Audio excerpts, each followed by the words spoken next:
তুমি কি মনে করেছো বলো তো? তুমি কেন এগুলো করাচ্ছ আমাকে দিয়ে?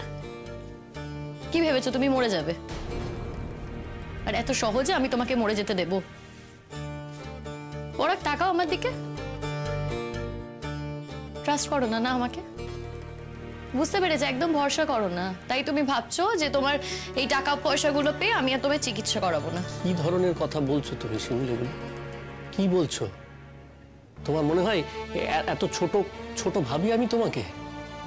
আর এই ধরনের কথা নিজের সম্পর্কে বললে তুমি তো নিজের কাছে নিজে ছোট হয়ে যাচ্ছ। সবাইকে সবটা মানায় না শিমুল, আমাকে যা মানায় সেটা তোমাকে মানায় না। বেশ, বুঝতে পারলাম। আচ্ছা, আমার মতের বাইরে গিয়ে তুমি এটা করতে গেলে কেন? আমাকে একবার জিজ্ঞেসও করলে না। তোমাকে যদি জিজ্ঞেস করতাম তাতে তুমি কি রাজি হতে? হতে না তো, সেই জন্যই বাধ্য হয়ে আমি এটা করালাম। আমি পারমিশন দেব না বলে, আমি রাজি হব না বলে আমার মতের বাইরে গিয়ে এটা তুমি করলে। এটা দরকার ছিল শিমুল। কিসের দরকার বলো তো? আচ্ছা, সইটা করো, আর কথা না। নাও বলো কোথায় সই করতে হবে। এটা কিন্তু একদম ঠিক করলে না, হ্যাঁ? খুব খারাপ করলে। খারাপ আবার কি করলাম বলো তো? বরং এটা তো অনেক ভালো হলো, আমাদের দুজনেরই অধিকার রইল। আচ্ছা শিমুল, ভালো করে দেখে নাও। দাঁড়াও, এই দেখো, এটা হচ্ছে আমাদের মিউচুয়াল ফান্ডের, এই দেখো এটা কাগজ, হ্যাঁ? আর এইটা হচ্ছে জয়েন্ট অ্যাকাউন্টের কাগজ। না, দরকার নেই গো, আমাকে এসব দেখানোর কোনো দরকার নেই।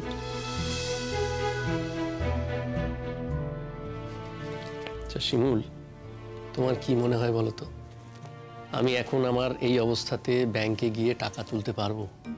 সম্ভব? এখন তো কোনোভাবেই সম্ভব নয়। ভবিষ্যতে কি হবে জানি না, সেটা যদি কখনো সম্ভব হয়ও, এই মুহূর্তে তো সেটা হচ্ছে না। দেখো, এর মধ্যে যদি কোনো বিপদ ঘটে যায়, হতেই তো পারে, তখন তুমি কি করবে? কবে তোমার স্কুলে স্যালারি হবে তার জন্য তুমি ওয়েট করবে? সেটা তো হতে পারে না। তার থেকে এই ব্যবস্থাটা হওয়া তো ভালো, একটা অপশন থাকলো টাকা তোলার, তাই না?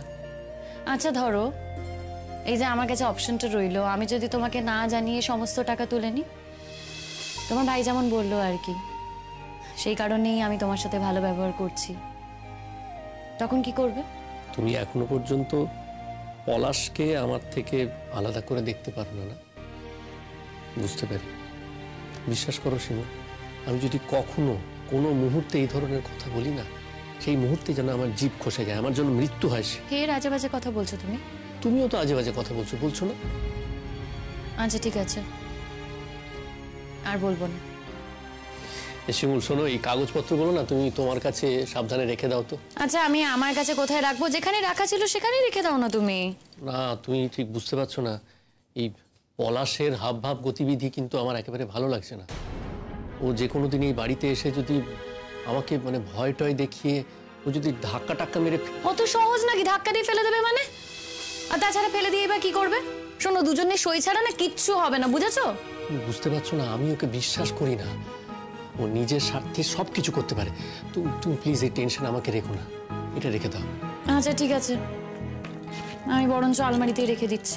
তুমি আলমারিতে রেখে দাও, কিন্তু ওই আলমারির চাবিটা না তুমি তোমার সঙ্গে রাখো। চাবি আমি আমার সাথে রাখবো মানে কি? রাস্তাঘাটে চাবি নিয়ে বেরোবো নাকি? আরে বাবা, তুমি তো ব্যাগটা নিয়ে যাও, ব্যাগের মধ্যে রাখবে যত্ন করে চাবি। ব্যাগটা যদি হারিয়ে যায় তখন কি হবে? ধুর, ব্যাগ হারাবে কেন? তুমি অতটা ইরেসপন্সিবল নও, আমি জানি। আচ্ছা ঠিক আছে, তাই করছি। শোনো, আমি তো বেরোচ্ছি, তুমি কিন্তু খাওয়া দাওয়াটা করে নিও, বুঝেছো? রোজ তোমার নামে কোনো না কোনো কমপ্লেন শুনি। কেন গো, খাওয়া দাওয়াটা একটু ঠিক করে করতে পারো না? ওষুধও খেয়ে নেবে, ডাক্তার যে ওষুধগুলো দিয়েছে, বুঝেছো? আসছি আমি, দেরি হয়ে যাচ্ছে এবার। শিমুল শোনো, একটা কথা তোমাকে জিজ্ঞেস করব। কি? তুমি কি ভালোবাসো আমাকে?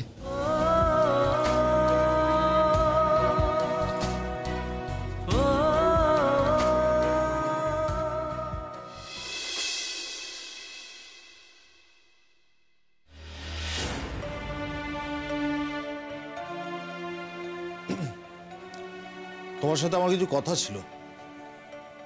তোমার সঙ্গে আমার কোনো কথা নেই। কথাটা শুনে নাও, কারণ এই কথাটার উপর আমাদের দুজনের বাকি জীবনটা নির্ভর করবে। তোমার স্ত্রীকে ডেকে আনো, তার সামনে যা কথা হওয়ার হবে। তোমার সঙ্গে একা আমি কোনো কথা বলবো না। বিপাশা, তোমার সঙ্গে তো আমার কিছু কথা থাকতে পারে নাকি? না, পারে না। দেখো, আমি যেটা বলতে চাইছি, শাট আপ! তোমাকে থানা থেকে ছাড়িয়ে এনেছি মানে এই নয় যে তুমি সেটা সুযোগ নিতে পারো। আমি যেটা বলতে এসেছিলাম সেটা হচ্ছে যে ডিভোর্সটা না হয় নাই হলো। কেন ডিভোর্সটা নাই হতে পারে? কেন হবে নাই বা কেন? খুব ভালো করে জানতাম এই ন্যাকামোগুলো এবার তুমি করবে, সেই কারণেই নিজে কাগজপত্র সমস্ত কিছু এনে রেডি করে রেখেছিলাম। ভেবেছিলাম তোমার বউকে দিয়ে পাঠিয়ে দেবো কাগজগুলো। এখন যখন নিজে এসেছো, প্লিজ সইটা করে দাও, আমাকে ধন্য করো। বিপাশা, শোনো না, এই সইটা না করলেই নয়। না, সইটা না করলেই নয়। বিপাশা, একটা সরি, একটা জিনিস বোঝার চেষ্টা করো। আমি সইটা করি তাহলে তো তুমি তো এই বাড়ি ছেড়ে চলে যাবে। তুমি কি ভেবেছিলে? কি এক্সপেক্ট করেছিলে গো? এই বাড়িতে বসে তোমার নতুন বউ, তোমার বাচ্চা, তাদের দেখভাল করব আমি? না, আমি সেটা বলিনি।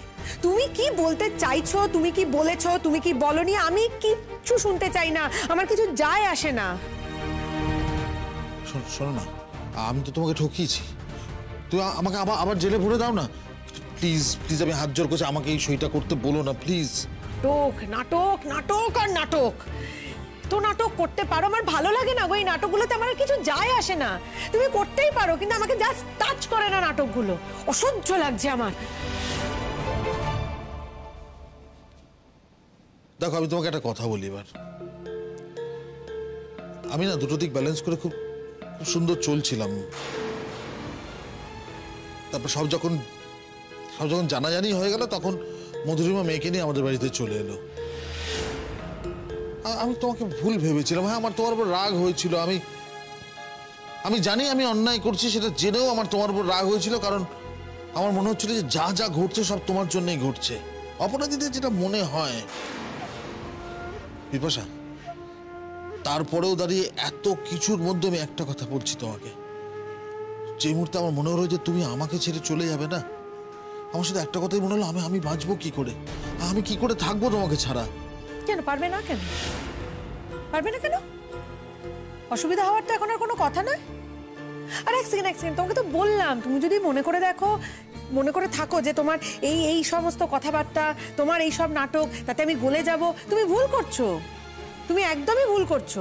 দেখো, এক সেকেন্ড, তুমি যদি এটাও ভেবে থাকো, এই যে বাচ্চাটা ভালোবেসে ফেলেছি না, মায়া পড়ে গেছে এই কদিনে বাচ্চাটার ওপর, তুমি যদি ভেবে থাকো যে ওর মুখের দিকে তাকিয়ে এই বাড়িতে আমি থেকে যাব না, সেটাও হওয়ার নয়। কিন্তু সেটা তুমি ভেবে থাকলে সেটাও সব থেকে বড় ভুল হয়ে যাচ্ছে। সিম্পল রাখো, ব্যাপারগুলো সিম্পল রাখো। কিন্তু আমি তোমাকে আজও ভালোবাসি। এত কিছু হওয়ার পরেও আমি তোমাকে ভালোবাসি বিপাশা। কিন্তু আমি তোমাকে বাসি না। আমি তোমাকে আমি ভালোবাসি জানি না, তুমি আমাকে ভালোবাসি না, আমি জানি তুমি ভালোবাসি আমাকে না, বাসো। ভালোবাসি না তোমাকে। এক কথা তুমি যদি 1000 বার বলো, রিপিট করো, হ্যামার করো, তাহলে এটা সত্যি হয়ে যায় না। আমি ভালোবাসি না তোমাকে।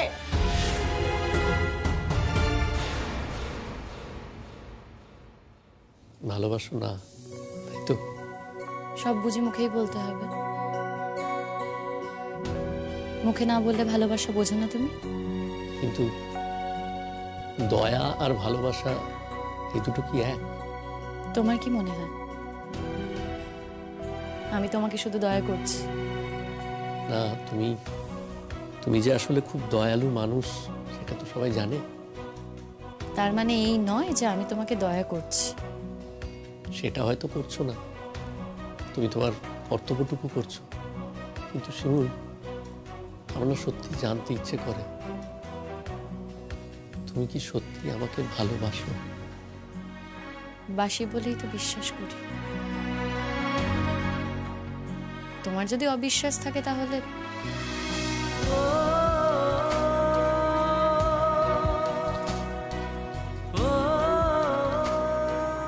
না না, আর আমি কিচ্ছু জানতে চাই না শিমুল। তুমি যদি আমাকে ভালোবেসে থাকো না, আমার আর কোনো আক্ষেপ নেই। তুমি হঠাৎ এসব কথা কেন বলছো? বুঝেছি, আমার এই স্কুলে যাওয়ার সময় তোমার খুব খারাপ লাগে, তাই না? আমি বুঝতে পারি গো। ঠিক আছে, কদিন পর আমি বরঞ্চ তোমাকে স্কুলে নিয়ে যাব। দেখবে স্কুলে গেলে না তোমার ভালো লাগবে, পরিবেশটা দেখে তোমার ভালো লাগবে। আমি তো তোমাকে বারবার বলেছিলাম যে এত তাড়াতাড়ি চাকরিটা আমাকে হ্যান্ড ওভার করে দিও না। তুমি সুস্থ হওয়ার পর নিজেই তো জয়েন করতে পারতে, বলো। শিমুল, তুমি যে এই চাকরিটা করছো না, এটাতে যে আমি কতখানি খুশি হয়েছি আমি তোমাকে বলে বোঝাতে পারবো না। হাজার হোক, নিজের চাকরি তো নিজেরই চাকরি। আর নিজের চাকরি বলে কি আছে? দেখো, আমার চাকরি তোমার চাকরি এরকম করে আলাদা করে ভাবছো কেন? আমার চাকরিটা যদি এখন তুমি করো, অনেক ভালো হলো। তাতে স্টুডেন্টদেরকে তুমি খুব ভালো করে পড়াতে পারছো, ওদেরকে তুমি খুব ভালো করে হ্যান্ডেল করতে পারছো। শিমুল, এটা কি কম আনন্দের বলো তো? তোমার মতো মানুষ হয়? ঠিক মতো খেয়ে নিও। তুমি চিন্তা করো না, তাড়াতাড়ি ফিরবে তো? না গো, আজ থেকে তো রিহার্সাল শুরু হবে। স্কুলের পর 2 ঘন্টা করে রিহার্সাল করাতে হবে। ফিরতে দেরি হবে, মাকে বলেছি। তবে ফিরে এসে রাতের খাবার আমি বেড়ে দেবো। কতদিন চলবে তোমাদের রিহার্সাল? কটা দিন তো চলবেই। সামনে 25শে বৈশাখ না। আর স্টুডেন্টরা যে খুব এক্সপার্ট তাও না, ওদেরকে তো তৈরি করতে হবে। স্কুলের তো একটা সুনাম আছে, জানো তো। অনেক গণ্যমান্য ব্যক্তিকে কিন্তু ইনভাইট করা হবে, ডিএমকে ডাকা হবে, এসপিকে ডাকা হবে। আর রেজাল্টের দিকটা যে একদিনে আমি কিছু করে উঠতে পারবো সেটা তো না, সময় লাগবে। তাই কালচারাল দিকটা যদি একটু উন্নত করা যায়। তবে জানো তো, আমি ভেবেছি যে এবার থেকে ক্লাসের পর মানে 1 ঘন্টা করে যদি এক্সট্রা ক্লাস করানো যায়, যারা অ্যাডভান্স, যারা ক্লাস 10-এ পড়ে তাদেরকে যদি একটু এক্সট্রা ক্লাস করানো যায়, তাহলে বোধহয় একটু বেটার হবে। দেখি বাকি টিচারদেরও বলবো, তাদেরকে যদি মোটিভেট করা যায়। তবে জানি না তারা কি করবে। তুমি বললে নিশ্চয়ই তারা রাজি হবে। তুমি কোনোভাবেই আমাকে মেনে নেবে না? প্রশ্নই উঠছে না। না মানে আমি যেটা বলছি, ডিভোর্স ছাড়া বিপাশা আর কি কোনো অপশন নেই? কি চাইছো বলো দেখি? কি তোমার রক্ষিতা হয়ে থাকবো নাকি? এটা কি বলছো তুমি?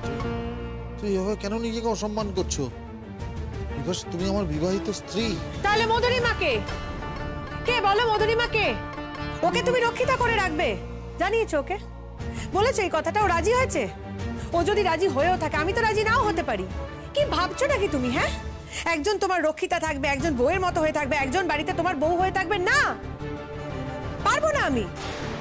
আচ্ছা আচ্ছা আচ্ছা, ধরো যদি মধুরিমাকে বুঝিয়ে আমি। কি বুঝিয়ে? কি বলবে? কি বোঝাবে? আবার আর একটা বাড়ি ভাড়া করে দেবে, ওকে পাঠিয়ে দেবে তো আলাদা। ওই মেয়েটার কোনো সম্মান থাকবে না, কোনো সামাজিক স্ট্যাটাস থাকবে না, শুধু তুমি চাইছো বলে তোমার চাওয়াই হবে। একটা যে বাচ্চা আছে, তার তো বাবা তুমি, তার কোনো পিতৃ পরিচয় থাকবে না। হ্যাঁ, সে যে স্কুলে ভর্তি হবে, কি পরিচয় ভর্তি হবে? পড়াশোনা করবে না নাকি? দেখ দেখ, আমার তো এত কথা ভেবে কোনো দরকারই নেই। আমার কিছু যায় আসে না। যে মানুষটাকে আমি ঘৃণা করি, যে মানুষটার মুখ দর্শন আমি করতে চাই না, সেই মানুষটা পরে একা থাকুক, বাচ্চা নিয়ে থাকুক, বউ নিয়ে থাকুক, কিভাবে থাকবে, কোথায় থাকবে, আমার কিচ্ছু যায় আসে না। জাস্ট কিছু যায় আসে না। তোমার মতো মানুষকে আমি ঘৃণা করি। সেটা আচ্ছা, তুমি কোথায় যাবে? আমি জাহান্নামে যাব, যেখানে খুশি যাব। তোমার কি তাতে? তুমি ডিভোর্সের পরেও এখানে থাকতে পারো না? ভেবে তো ছিলাম থাকবো, ভেবেছিলাম এখানে আমার অধিকার নিয়ে থেকে যাব। কিন্তু তারপর কি ভাবলাম জানো তো, এই দিনের পর দিন এত অপমান, এত অসম্মান শুধুমাত্র তোমার আগের বউ ছিলাম বলে মেনে নেওয়া আমার পক্ষে সম্ভব নয়, একদমই সম্ভব নয়। যাকে এসব তো পরের কথা পরে হবে, আমি এখন এগুলো নিয়ে ভাবতেও চাই না। তুমি বরং একটা কাজ করো, তুমি প্লিজ আমাকে সইটা করে দাও। একটা মানুষ যখন নিজে একা সব স্যাক্রিফাইস করে যায়, তখন তাকে দেখে তো অন্যরা উদ্বুদ্ধ হয়, তারা হয়তো কখনো লজ্জা পায়, আবার কখনো তারা বিরুদ্ধাচরণও করতে পারে। আপাতত এটাই বলছে যে নাম কেনার জন্য করছি, কিন্তু আমি জানি একদিন এই কথাগুলো আর বলবে না। আমি সবাইকে ঠিক ইনভলভ করিয়ে নেব। সেটা তুমি নিশ্চয়ই পারবে। সেই বিশ্বাস তোমার উপর আছে বলেই তো আমি বলেছি যে তুমি আমার থেকে অনেক বেশি ভালো টিচার। তুমি ঠিক তোমার এই কাজে সফল হবে শিমুল, আমি জানি। সত্যি কথা বলতে গেলে আমি তোমার জায়গাতে হলে হয়তো এগুলো করতে পারতাম না। তোমার মতো টিচার খুব দরকার শিমুল। তুমি হলেও পারতে, জানো। আজকের তুমি ঠিক পারতে। হ্যাঁ, সেদিনে তুমি হয়তো করতে চাওনি, কিন্তু আজকের তুমি ঠিক সেটা করতে পারতে। কি জানি, নিজের উপরে ঠিক ভরসা হয় না, জানো তো। আমার ওপর তো ভরসা আছে তোমার। তুমি হয়তো আমাকে একটু ভালোবাসো, তাই ভরসা।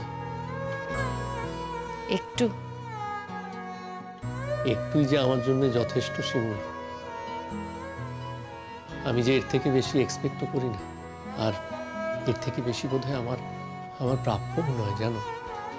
আমি তো খুব ভালো করে জানি কতখানি আমার প্রাপ্য, কতখানি আমার প্রাপ্য নয়। তাই যেটা আমার পাওয়ার কথা নয়, আমি সেটা নিয়ে কখনো হাহাকারও করি না।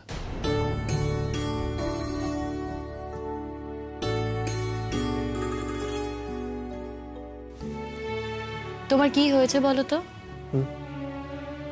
কই না, কিছু না। মন খারাপ? না।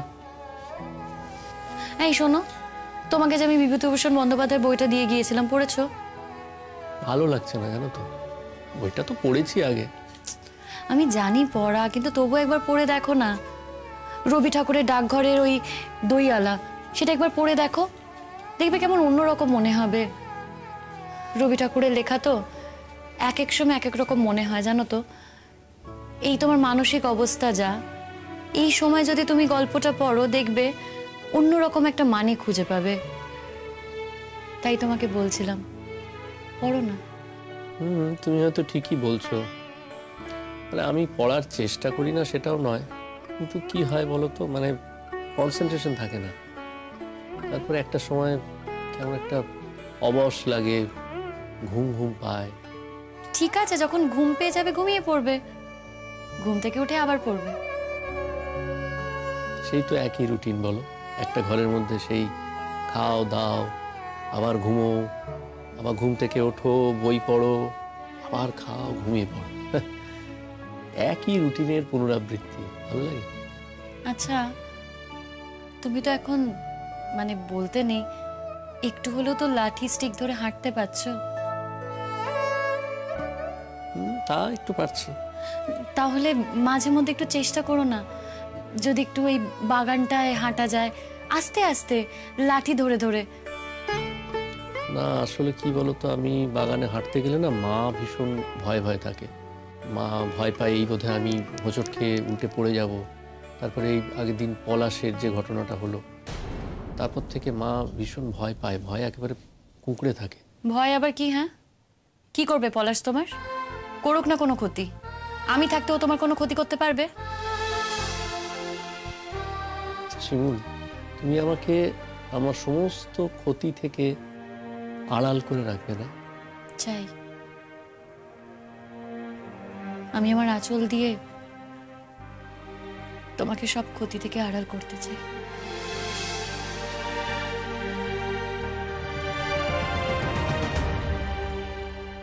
তুমি নিজে হাতে আমাকে দিয়ে সই করাচ্ছ?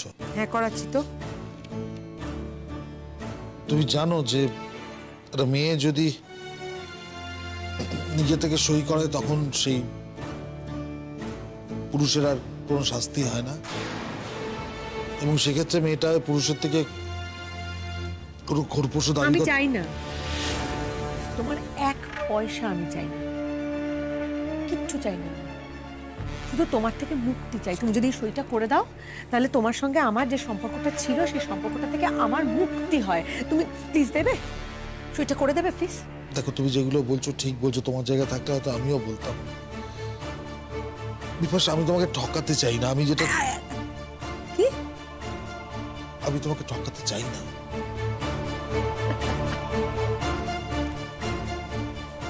কি করতে চাও? ঠকাতে চাই না? আমাকে নাকি চন্দন মৈত্র ঠকাতে চায় না? অসাধারণ জবাব। ভগবান।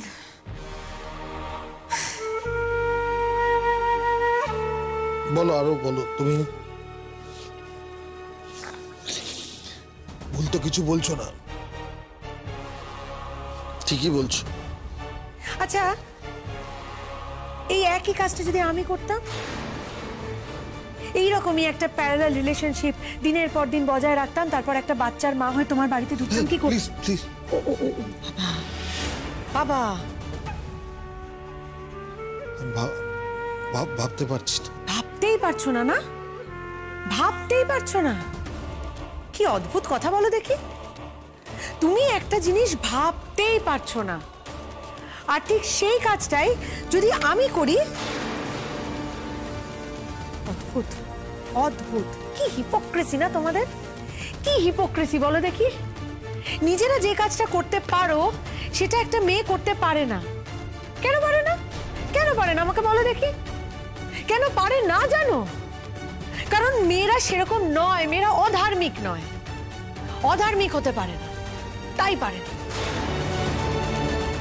পরাগ, তুমি তো আর আগের মতো নেই, তাই আগের কোনো কিছুর অস্তিত্ব আমার কাছে নেই।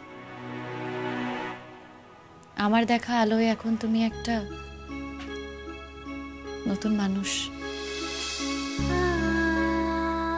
আচ্ছা, তোমার শতদ্রুর কথা মনে পড়ে?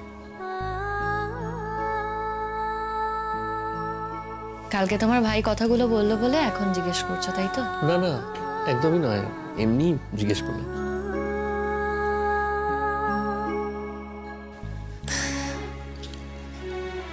মনে পড়ে না এই কথাটা আমি বলতে পারবো না, কিন্তু ওকে আমি পরিষ্কার করে বুঝিয়ে দিয়েছি যে ওর আর আমার পথ এখন আলাদা হয়ে গেছে। কোনোভাবেই আমাদের আর কিছু হওয়ার নেই।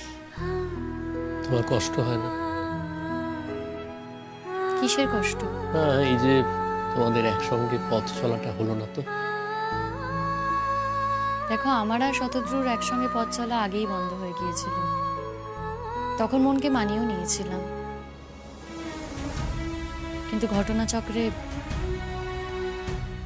আবার আমরা একসঙ্গে পথ চলার কথা ভাবি, কিন্তু সেটা তো কাজে পরিণত হয়নি। শোনো, তুমি না এসব নিয়ে একদম ভেবো না, এগুলো ভাবার কথা নয় আর। না না, আমি এসব নিয়ে ভাবছি না শিবু। আসলে একটা ঘরে সারাদিন বন্দি হয়ে আছি তো, অলস মস্তিষ্ক হলে যেটা হয়।